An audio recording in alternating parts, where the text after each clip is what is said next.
कि दुनिया के सवाल चाहे जो भी हो हमारे ज़बान को अनुकूल होना चाहिए। जिंदगी में कोई किसी का है नहीं, बट बिना किसी के कोई चल भी तो नहीं सकता। सही बात।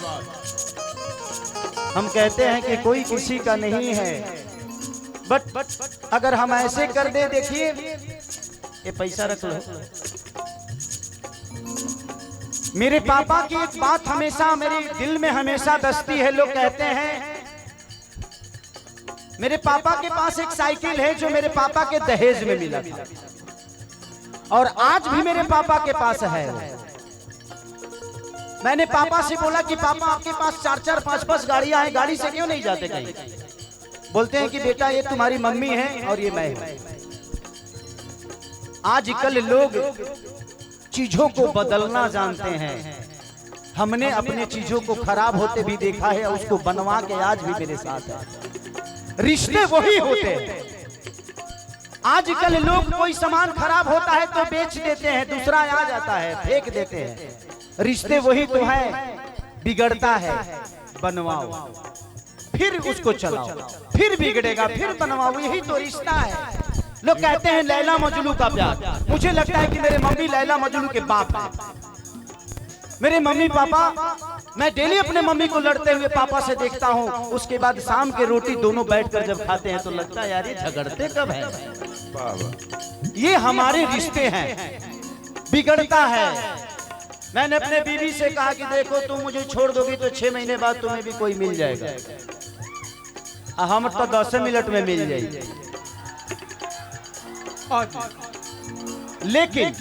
लेकिन मैं रिश्ते की बात कर रहा हूं, आप लोग इस बात को सुनिएगा जरूर।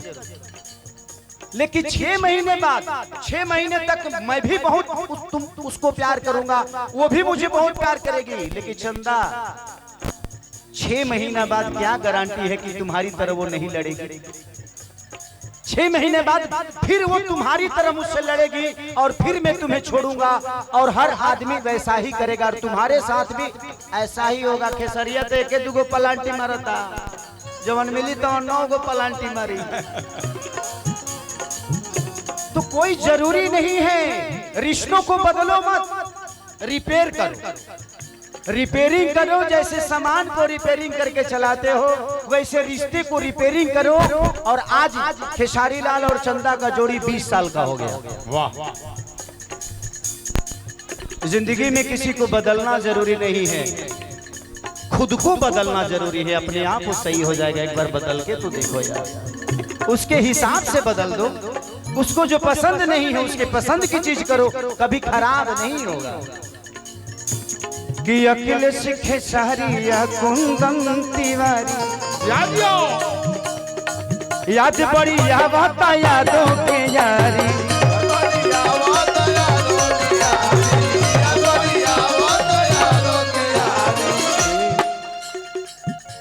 पंकज राज भाई कहलू समर सिंह कैले रखे सितैयरिया रे।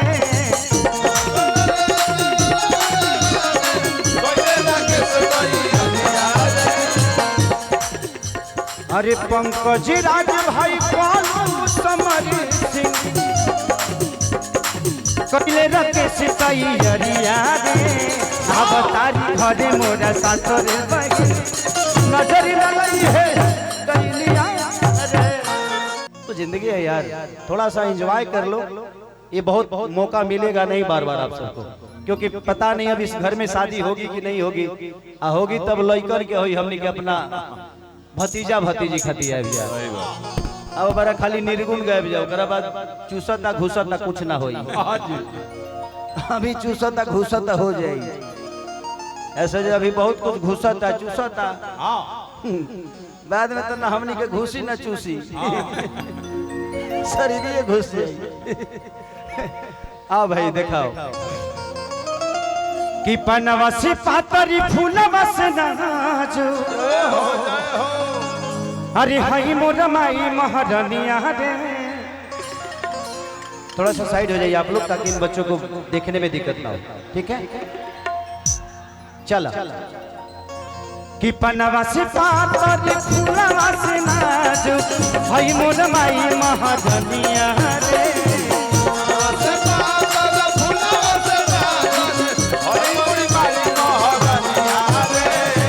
पनवा से पातर फूलवा से नाजुक हई मोर माई महाजनिया रे अब तारी घड़ी मोर सातरे बहिनिया नजरी न लगी है दैनिया रे अब तारी घड़ी मोर सातरे बहिनिया नजरी न लगी है दैनिया रे अब तारी घड़ी मोर सातरे बहिनिया नजरी न लगी है दैनिया रे अब तारी घड़ी मोर सातरे बहिनिया नजरी न लगी है दैनिया रे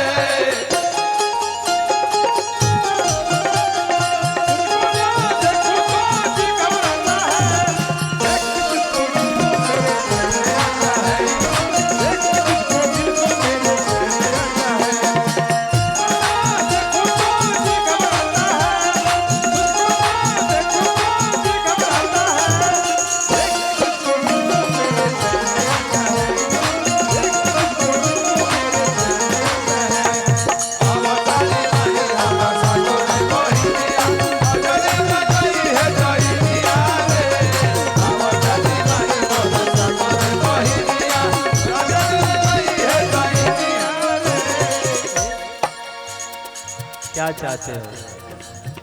शर्मिंदा कर रहे हो अपने भाई को? इतने प्यारे हो। प्यार में पगला इतना पैसा कौन लुटाता है? हमारा भाई इहो बुझा करे जे अभी दे तनी बाद में ले। यही मोहब्बत है। हम कलाकारों के अंदर बात के लिए अनबन हो सकती है जी, बट दिल में किसी के लिए नफरत पैदा नहीं होता। क्योंकि कलाकार गुलाब की फूल की तरह होता है। हम दूर से देखने में बहुत प्यारे हैं, छुओगे तो बिखर भी जाते हैं यार। तो कोशिश करिए मेरा भाई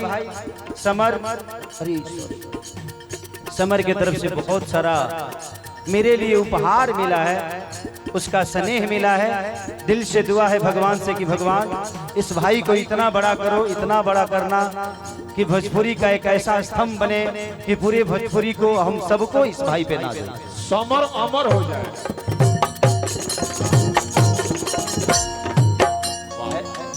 ऐसा भी वरदान नहीं देता मैं कि जो नहीं हो सकता उसके लिए नहीं। सही बात है। ये अमर हो जी है तो लगे है तो बुराई करे, ये ना मुंडा करने के बुझाता। अमर हो जी है तो कर सब सिस्टम रेगुलर काम करी। बियाह शादी हो गई घबरा जे का चाहत रह तू। हर हसुलिया मंगवनी बाजार से टीका मंग टीका गढ़वनी सोना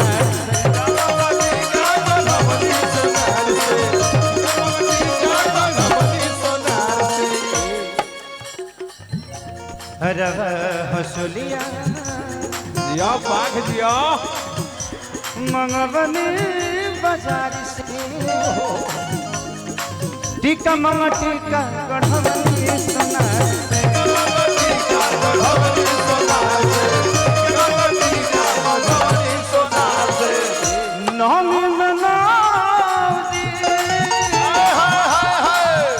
राजा हर जइयार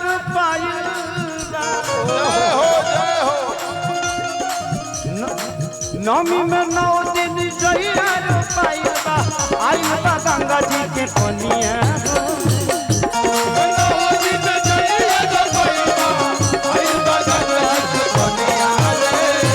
नमी में 9 दिन जइयार पाइबा आई बा गंगा जी के पनिया अब तारी घड़ी मोरा सातरे बहिनिया नजरी न लई है गइनिया रे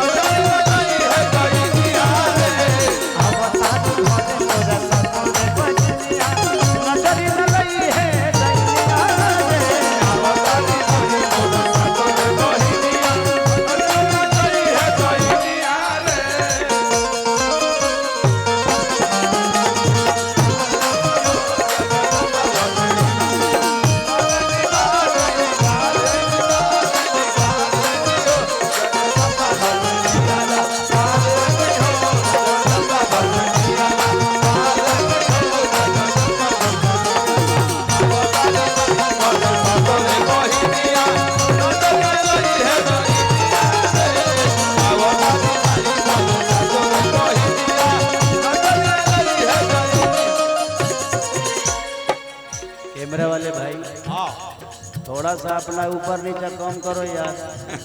आई पटाखा उटाखा मत फोड़िए आप लोग। एक्चुअली अभी 12 दिन पहले आंख बनवा के आया हूँ मैं। कहाँ से? न तो पहले कतना चश्मा लगत वाला देखले रहलो ना, क्योंकि मुझे दूर का प्रॉब्लम था। आज 17 साल से काम कर रहा हूँ मैं। हाँ जी। लाइट के सामने हम सब कलाकारों की जिंदगी हमारी होती नहीं। हाँ सिर्फ मैं ही नहीं, यहाँ जितने भी कलाकार बैठे हैं इनके जिंदगी में इनके पास कुछ अपना नहीं है। जो भी है आप सबके लिए। ये रात भर जागते हैं और सबके सब हिट समझ के ही बनाते हैं। अब हिट और फ्लॉप तो आप सबके हाथ में होता है। वाह। हम प्रयास हर आदमी यही करते हैं, बट कोशिश है। आपको क्या अच्छा लगेगा ये हमें पता नहीं, बट कोशिश तो करेंगे जो आपको अच्छा लगे। कि अखिल सिख सहरी याद दिया। कुंदन तिवारी, अखिलेश के सहरिया कुंदन तिवारी, देखो ना बैठल बड़े बन के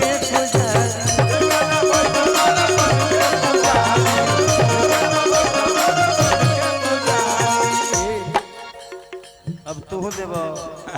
अच्छा इनको सरसा बुता दे दो। दीपक दिलदार एक ऐसे कलाकार हैं जिनके साथ मैंने 2 गोला गाया। वाह। हम दोनों भाई बहुत 4-5 दुगोला गाए हैं, जैसे अरविंद सिंह अभियंता जी, अजीत हलचल जी गाते हैं। हाँ जी। ये भी उसी विधा के गायक हैं। आज हम दोनों भाई का आज आप सबका प्यार और आशीर्वाद मिला है। आज हम जहाँ भी हैं आप सबके बदौलत हैं। भगवान इस भाई को बड़ा बनाए। और ये आपका बड़ापन है भाई। यहाँ तो देख कर लो लेकिन खग जाने खगई के भाषा। गइलू ना गइलू फलन में वो कहई। लेकिन भैया का प्यार हो हमने के सब बुझे नहीं जा। लेकिन देखिए आज मन गदगद हो गई। हम चाहे सारण प्रमंडल का लाल भाई खेसारी लाल जी जिन्होंने कमाल कर दिए। और सारण ये देखिए भाग रतिया कहाँ बितौला ना, बॉलीवुड हाफ गर्लफ्रेंड में बजा। आपका भाई भी हम लोग मेहनत किए। माँ सरस्वती माँ थावेली का आशीर्वाद दोनों भाई पे मिला और दोनों खिला। अब बेदर्दी जी का बड़ी योगदान है। तो पैसा ले बाकी बाद में ले भाव। बहुत बहुत धन्यवाद भैया के सम्मान में एक बार जोरदार ताली बजाइए। अभी भैया यही प्यार चाहिए दिलदार के, बाकी तो सब तो बेकार। हमें भैया के लिए जब हम लोग का दुगोला होता तो भैया का दीपकवा तो घाट ठीक ठाक लेता। किसिया की डोला ले ली सरी तने डोला होता। आई क्रिकेट लगाइए, क्रिकेट लगाइए। ये देखिए क्रिकेट दीजिए,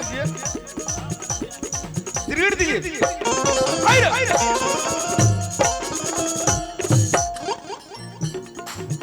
भैया का दुगोला हो गया। हमने एक बार जोरदार ताली भैया के सम्मान में। दिल जीत लिए भैया। आज आपने साबित कर दिया दीपक दिलदार का प्रतिष्ठा रख लिया आज के बाद। अब इसे समझिए देव। जिंदगी में एक चीज मैंने सीखी है, सवाल कोई याद रखे नहीं रखे आपके जवाब दुनिया याद रखती है।